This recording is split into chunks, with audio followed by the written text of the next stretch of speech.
Chers jeunes, bonsoir. Nous sommes très heureux de vous retrouver sur ce plateau de la Web Aumônerie. Comme chaque semaine, nous nous retrouvons avec le Père Clément. Bonsoir Père. Bonsoir tout le monde. Le Père Do. Bonsoir Père. Bonsoir Séraphin et bonsoir chers jeunes. Et le Père Thomas. Bonsoir Père. Bonsoir. Séraphin, bonsoir à tous. Le Père Thomas qui a fêté son anniversaire cette semaine. Encore un très joyeux anniversaire. Dimanche dernier, nous fêtions le dimanche de la miséricorde. Nous avons donc décidé cette semaine d'aborder ce thème de la miséricorde. Je vous propose de commencer par prier. Au nom du Père et du Fils et du Saint-Esprit. Amen. Amen. Seigneur, nous te rendons grâce pour le don de ta miséricorde et nous voulons te louer. Heureux, bienheureux, qui écoute la parole de Dieu. Heureux, bienheureux, qui la garde dans son cœur. Heureux les miséricordieux, car ils obtiendront miséricorde. Heureux les cœurs purs, car ils verront Dieu.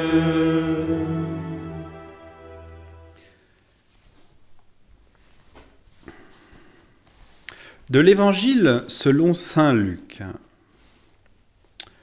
Le fils alors lui dit : « Père, j'ai péché contre le ciel et envers toi. Je ne mérite plus d'être appelé ton fils. » Mais le père dit à ses serviteurs : « Vite, apportez la plus belle robe et l'en revêtez.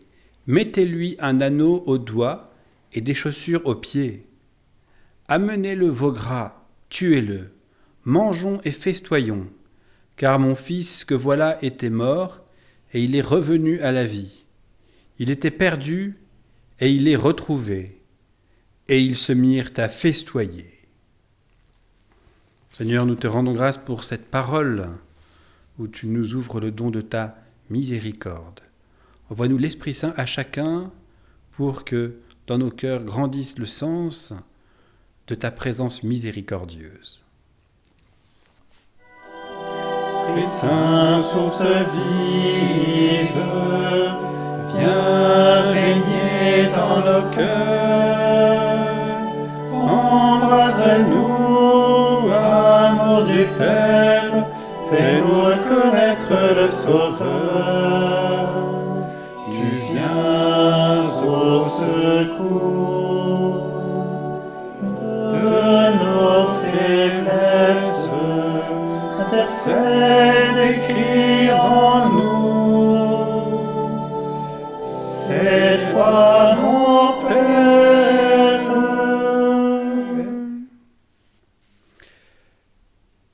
Et ensemble nous pouvons dire la prière de Jésus. Notre Père qui es aux cieux, que ton nom soit sanctifié, que ton règne vienne, que ta volonté soit faite sur la terre comme au ciel. Donne-nous aujourd'hui notre pain de ce jour. Pardonne-nous nos offenses, comme nous pardonnons aussi à ceux qui nous ont offensés, et ne nous laisse pas entrer en tentation, mais délivre-nous du mal. Amen. Amen. Et que le Seigneur nous bénisse, lui qui est Père, Fils et Saint-Esprit. Amen. Amen. Pour commencer, et en vue du déconfinement qui finira par arriver, on vous propose un tuto pour fabriquer vous-même votre masque. Bonjour à tous. Alors aujourd'hui, je vais essayer de vous montrer comment on fait le masque barrière. Vous pouvez utiliser un vieux drap, une vieille chemise. Dans les deux cas, on pense à demander à maman pour éviter d'avoir des problèmes.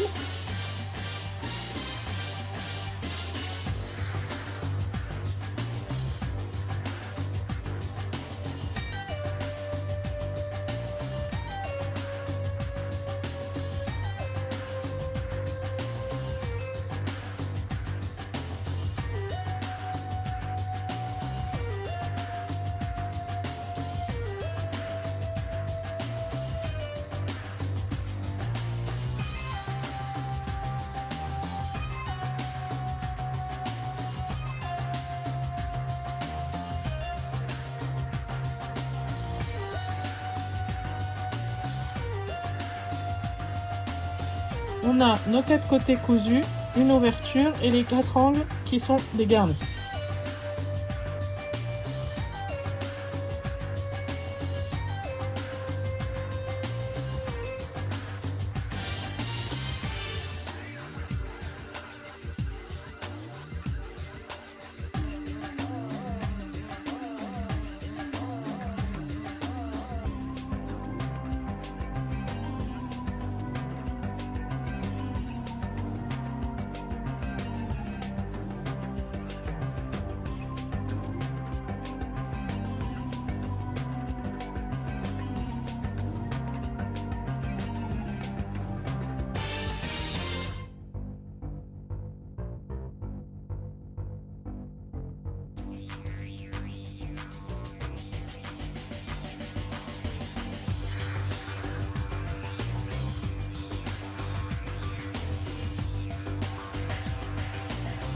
Et voilà, votre masque il est fait. Il n'y a plus qu'à l'enfiler. Pour l'enfiler, normalement, on le met sur l'oreille, sur l'autre oreille.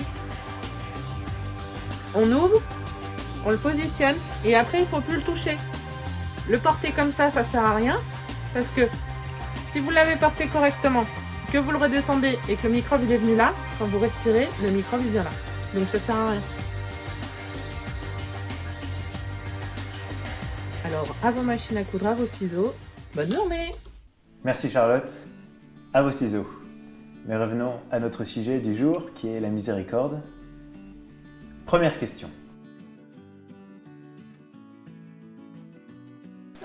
Pour moi, ça évoque le pardon et quand le pardon. La miséricorde, pour moi, c'est le don de Dieu qu'il fait aux hommes pécheurs. En fait, c'est une chance qui est donnée à l'homme de pouvoir se rattraper, en fait, et on n'est pas perdu. Enfin, c'est une espérance aussi que nous donne Jésus, je pense. Le pardon, le pardon quand on fait quelque chose et qu'on peut être pardonné, et donc on a miséricorde. Alors, la miséricorde, c'est un mot très compliqué. Mais après, je dirais, c'est une attention généreuse que l'on porte à son prochain. Père Thomas? Le mot miséricorde est probablement un des mots les plus importants de la Bible et qui résume finalement, on pourrait dire, toute la spiritualité chrétienne. Le mot miséricorde, il vient du latin misericordias, qui signifie avoir pitié pour ce qui est faible, avoir du cœur, avoir de la compassion pour la misère. Le mot miséricorde recoupe plusieurs mots hébreux, mais entre autres le mot racham, qui signifie le sein maternel, la tendresse issue du sein maternel. Donc dans la Bible, le mot miséricorde exprime la tendresse aimante, la compassion, l'amour qui provient des entrailles compatissantes de Dieu, du Père, pour ses créatures, et particulièrement pour nous, les hommes blessés, les hommes pécheurs, et pour celui qui est dans la misère, dans la faiblesse et dans la souffrance. C'est la compassion, l'amour, la pitié, la tendresse de Dieu qui vient de ses entrailles pour les hommes qui souffrent et qui sont pécheurs. Alors, on a entendu la parabole du fils prodigue et qui exprime très bien, vous voyez, cette notion, ce qu'est la miséricorde, ce père qui court après son fils, qui revient après avoir fait plein de bêtises et qui le couvre de baisers. Le pape Jean-Paul II disait que la miséricorde est le premier attribut de Dieu. Il disait c'est l'autre nom de Dieu. C'est le nom qui exprime le mieux son identité. Dieu est amour, Dieu est lumière, Dieu est bonté, mais il est avant tout miséricorde, miséricordieux. Le Dieu de Jésus-Christ, que Jésus nous a révélé, le Dieu unique, notre Dieu, est donc un Dieu, un Père qui fait miséricorde. Il est lent à la colère et plein d'amour. Il pardonne, il relève sans cesse le pécheur. Parce que c'est dans sa nature, vous voyez, de faire miséricorde. C'est son être même, est amour, est miséricorde. Alors on dit souvent que Dieu n'aime pas le péché, c'est vrai, il n'aime pas le mal, mais il aime le pécheur. Et il n'a qu'un désir, c'est le relever, le pardonner, le guérir et lui faire miséricorde. Donc Dieu nous invite chacun, chers jeunes, à accueillir sa miséricorde pour devenir comme lui, comme Jésus, des êtres d'amour, des êtres de miséricorde, les uns pour les autres. Deuxième question.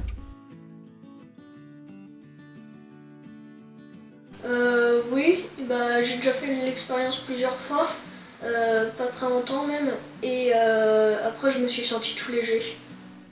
Eh bien oui, je pense que la confession déjà c'est le premier endroit où on peut recevoir la miséricorde de Dieu.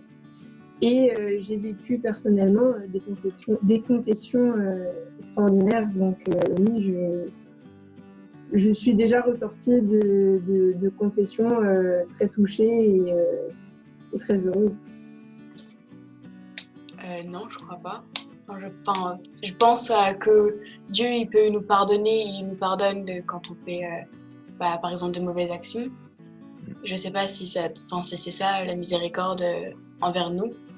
Mais après, peut-être que nous, on peut être miséricordieux envers les autres personnes en leur accordant notre pardon. Alors, la miséricorde de Dieu, je dirais oui. Pas conscient à tout moment, mais oui. Père Rodolphe?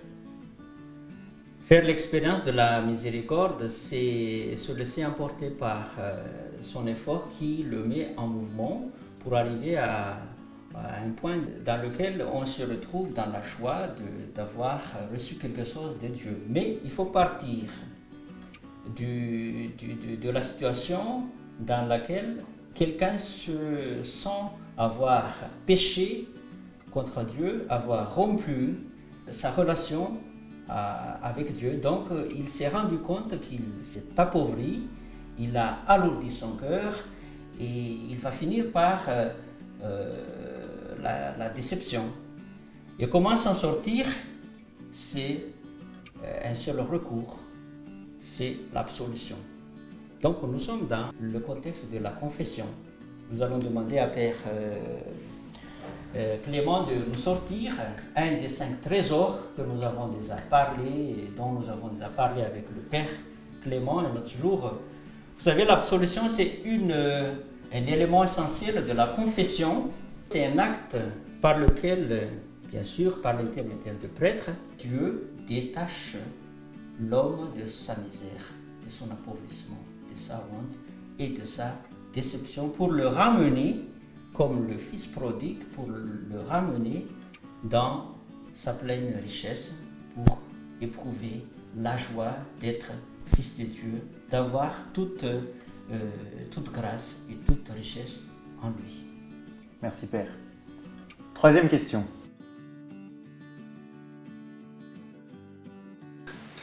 Quand on vient me dire pardon, je remercie la personne qui est venue me le dire parce qu'elle a été franche. Et je lui dis qu'après on arrêtera de se disputer. Moi je peux essayer d'aider les autres en les pardonnant aussi s'ils m'ont fait du mal. C'est être miséricordieux, c'est ne pas juger l'autre, c'est être capable d'être fraternel en fait et d'être fraternel, je dirais, c'est la fraternité pour moi, être miséricordieux. En faisant de bonnes actions, en pardonnant bien, en priant. Alors moi particulièrement, je dirais que c'est dans le service. Enfin, le service que j'ai fait auprès des personnes âgées, personnes malades et tout. Je dirais que c'est une forme de miséricorde aussi. Père Clément? La miséricorde, non seulement c'est un don qu'on reçoit de Dieu gratuitement, mais le Seigneur nous demande aussi de savoir la transmettre, de savoir en vivre aussi pour les autres. Il nous dit dans l'Évangile, « Heureux les miséricordieux, ils obtiendront miséricorde. Pardonne-nous nos offenses comme nous pardonnons aussi à ceux qui nous ont offensés. » Et pourquoi c'est important? Parce que l'amour, c'est une relation. On reçoit de Dieu, c'est lui d'abord qui nous fait miséricorde, mais il nous apprend aussi à donner en retour, à lui donner à lui, mais aussi à nos frères et sœurs. Apprendre à aimer son prochain, C'est le centre de l'Évangile. Apprendre à lui faire miséricorde, c'est aussi très important. Le Seigneur nous donne l'Esprit Saint. Que fait cet Esprit Saint dans notre cœur? Il nous montre que nos frères et sœurs ont besoin de miséricorde, ont besoin de compassion, de compréhension. On ne devient véritablement chrétien que quand la miséricorde habite notre cœur. Ainsi, on est capable de la recevoir du Seigneur et on est capable en même temps de la donner. Et d'ailleurs, on n'est pas vraiment capable de la recevoir quand on n'est pas capable de la donner et vice-versa. Donner et recevoir la miséricorde, ce sont deux choses qui marchent de pair et l'Évangile nous le montre clairement. Dans l'année sainte de la miséricorde, le pape François a remis en avant ce qu'on appelle les œuvres de miséricorde. Il y a 7 œuvres de miséricorde corporelle et 7 œuvres de miséricorde spirituelle. Regardons-les pour voir ce qu'elles nous disent. Les œuvres de miséricorde corporelle. Donner à manger aux affamés. Donner à boire à ceux qui ont soif. Vêtir ceux qui sont nus. Accueillir les pèlerins. Assister les malades. Visiter les prisonniers. Ensevelir les morts. Et puis il y a les œuvres de miséricorde spirituelle. Conseiller ceux qui sont dans le doute. Enseigner les ignorants. Avertir les pécheurs. Consoler les affligés. Pardonner les offenses. Supporter patiemment les personnes ennuyeuses. Et prier Dieu pour les vivants et pour les morts. Voilà, chers jeunes, quelques œuvres de miséricorde qui peuvent éclairer notre intelligence et notre cœur pour que nous soyons capables de donner et de rayonner autour de nous de la miséricorde du Seigneur. Merci Père. Pour aller un peu plus loin, découvrons Sainte Faustine, une apôtre de la miséricorde. Entre les 2 guerres mondiales en Pologne, dans un couvent de sœurs de Notre-Dame de la Miséricorde, le Christ apparaît à une religieuse, sœur Faustine Kowalska. C'est le début d'une longue relation au cours de laquelle Jésus l'appelle à propager sa miséricorde à toute l'humanité. Sœur Faustine va consigner les paroles que Jésus lui donne dans un petit journal. Voilà ce que lui dit Jésus sur le sens de sa mission. « Parle au monde de ma miséricorde, que l'humanité entière apprenne à connaître mon insondable miséricorde. C'est un signe pour les derniers temps. Après viendra le jour de la justice. Tant qu'il en est le temps, que les hommes aient le recours à la source de ma miséricorde, qu'ils profitent du sang et de l'eau qui ont jailli pour eux. » Jésus lui dit encore « Je ne veux pas punir l'humanité qui souffre, mais je veux la guérir, la serrer contre mon cœur miséricordieux. » Au fil des mois, les révélations et les demandes de Jésus se précisent. Il lui apprend le chapelet de la miséricorde et demande que l'on prie devant son image de roi de miséricorde. Voilà ce que Jésus lui dit à propos de cette image. « Je promets que l'âme qui honorera cette image ne sera pas perdue. Par cette image, j'accorderai beaucoup de grâce aux âmes, que chaque âme ait donc accès à elle. » Un jour, Jésus demanda à Sainte Faustine que le 2e dimanche de Pâques soit un jour consacré à sa miséricorde divine. Ce jour deviendrait un jour de grande grâce. C'est le pape Saint Jean-Paul II qui instaura la fête de la miséricorde divine en l'an 2000, le jour de la canonisation de Sœur Faustine. Une dernière chose de grande importance pour nous. Jésus confia à Sainte Faustine que c'était la confiance que nous pouvions faire en sa miséricorde qui touchait le plus son cœur. L'humanité ne trouvera pas la paix tant qu'elle ne se tournera pas avec confiance vers ma miséricorde. Alors, chers jeunes, si tu veux la paix et la joie dans ton cœur, si tu veux que l'amour de Dieu et du prochain s'épanouisse en toi, n'aie pas peur. Fais confiance à Jésus et viens toi aussi puiser à la source de sa miséricorde infinie dans la prière, dans le sacrement du pardon, dans l'Eucharistie et en pratiquant les œuvres de miséricorde envers les autres. Jésus, j'ai confiance en toi. Comme vous le voyez, la vie de Sainte Faustine est un exemple de miséricorde. Hé, Séraphin, on nous a volé notre trésor pendant le reportage sur Sainte Faustine. Ben, c'est pas possible. Mais Il faut si. absolument qu'on aille le retrouver, là. Il faut qu'on parte aux 4 coins du monde pour le trouver. Ah oui, c'est ça. Ah ouais. Très bien. Vous êtes prêts? On est prêt. On est prêt.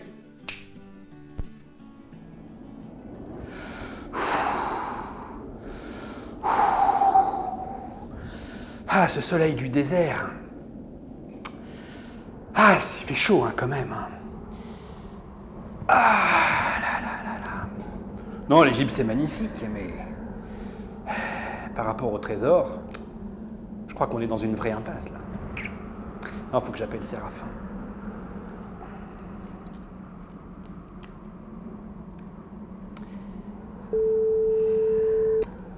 Ouais, Séraphin?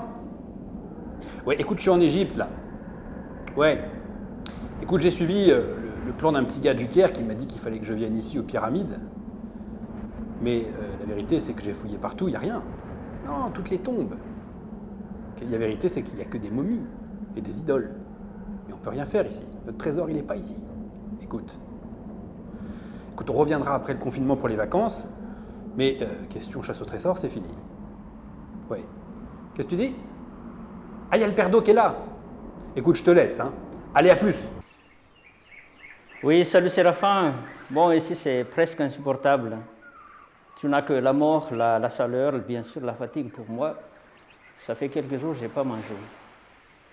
Bon, et c'est une nouvelle, c'est rien n'est sûr. Et en plus, j'ai vérifié, j'ai trouvé une certaine boîte et à peu près, je crois que c'était le trésor. Donc, c'est pas la bonne. Bon, je te laisse, tu peux appeler Thomas, j'allais l'appeler, je ne l'ai pas eu en téléphone. Allez. Ah ben je suis content alors, hein. Je suis vraiment... Ah.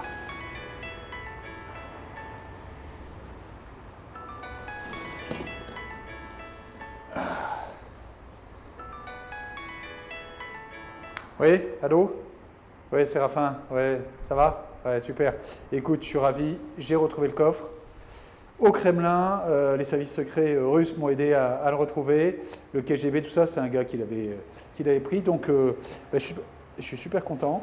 Est-ce que j'ai vérifié si on avait bien les 5 trésors à l'intérieur? Je vais regarder tout de suite. Hein. Alors, je change d'abord. Premier trésor, parmi nos 5 trésors du chrétien, l'Eucharistie, c'est bon. Deuxième trésor, le chapelet, la prière. Ouais, c'est bon, il y est. Le troisième, l'étole pour la confession. Donc c'est bon. Ouais. Le quatrième, il reste un petit bout, un petit pain pour le jeûne. Super.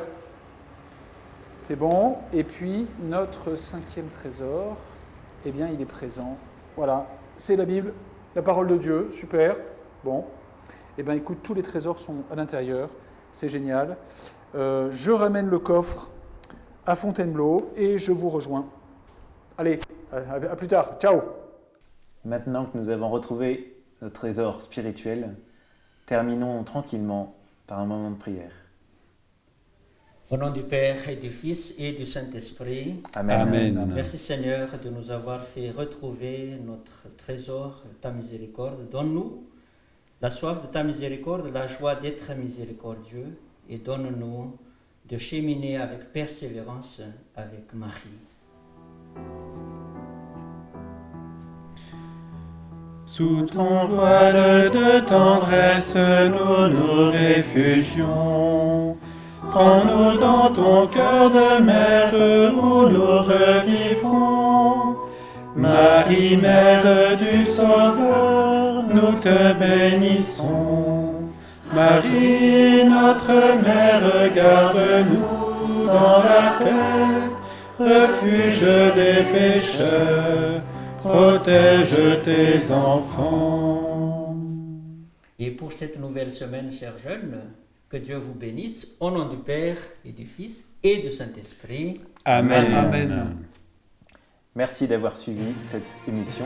Nous nous retrouverons la semaine prochaine. D'ici là, Bon confinement.